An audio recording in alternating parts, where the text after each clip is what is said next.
For centuries, the galaxy laughed at humanity's obsession with structure, drills, and uniforms. Other species saw it as primitive, ritualized violence wrapped in ceremony, until the day they saw a human army fight for real. Until the day they realized that professionalism was humanity's most terrifying weapon. 1. The war that shouldn't have happened. The Valcor Union didn't fear humans.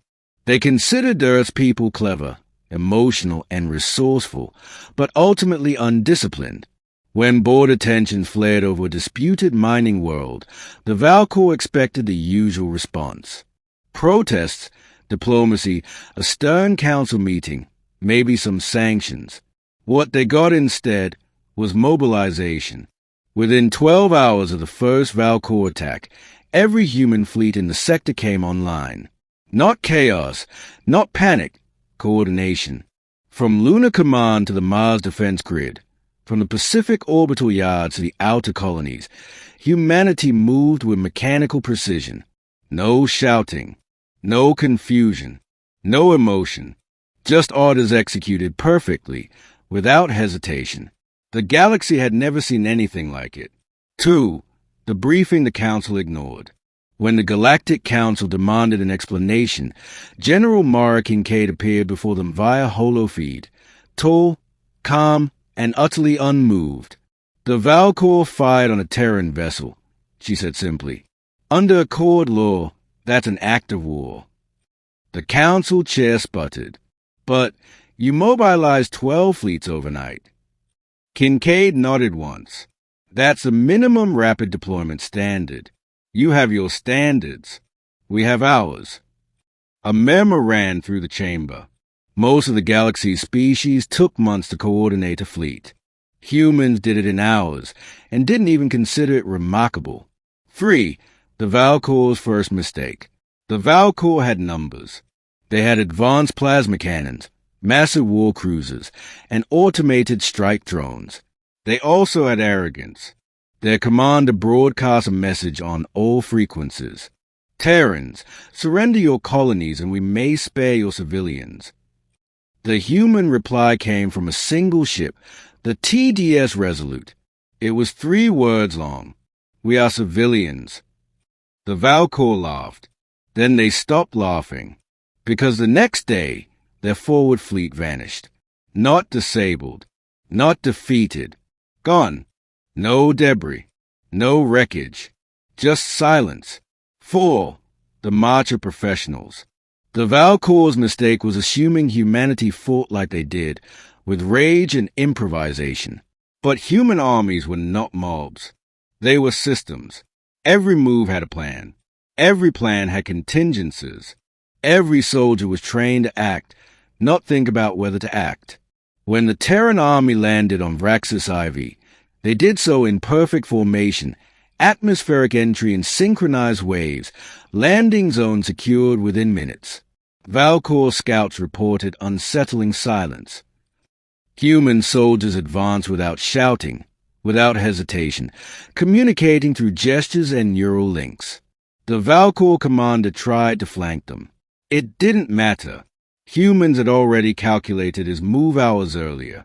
When his fleet entered orbit to provide support, they found their comms jammed, their power grids hijacked, and human drop pods raining from the sky. It wasn't a battle. It was an audit. 5. The efficiency of fear. By the 3rd week, the Valcor began surrendering entire sectors. Their generals reported to the Council that the humans didn't fight like soldiers. They fought like machines with empathy. Every action optimized. Every casualty accounted for. When a Valcor world surrendered, human officers immediately deployed engineers and medics to restore infrastructure, faster than the Valcor government had ever managed on its own. They didn't conquer. They administered. And the galaxy realized that this wasn't chaos or bloodlust. It was competence. 6. The broadcast that changed everything. On the day the Valcor capitulated, the human high command released a public statement to the galaxy. General Kincaid stood before the Terran flag, eyes unblinking. We didn't fight to destroy. We fought to remind you. Human armies are not mobs of killers. They are civilizations in motion. We build, we protect, and when forced, we end things efficiently. Then she ended the transmission. The council chambers went silent for nearly an hour. 7.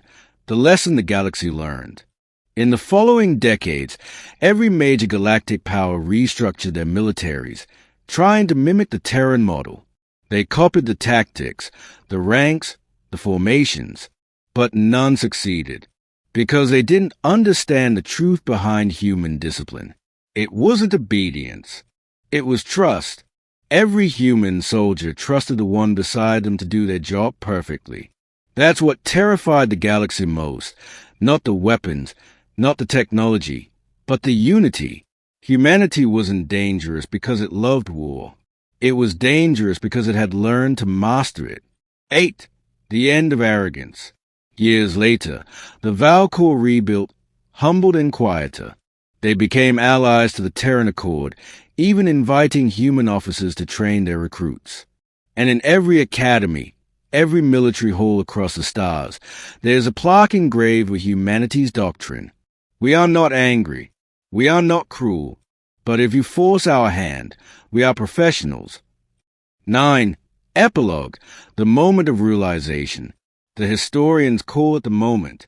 That precise second when the galaxy collectively realized that humanity's politeness wasn't weakness, it was restraint. That our professionalism wasn't ceremony, it was survival instinct honed over millennia. No one mocks human discipline anymore. Because everyone remembers the first time they saw an entire army move as one, silent, efficient, unstoppable. That was the moment the galaxy understood what a human professional army truly was. And no one ever wanted to see it again.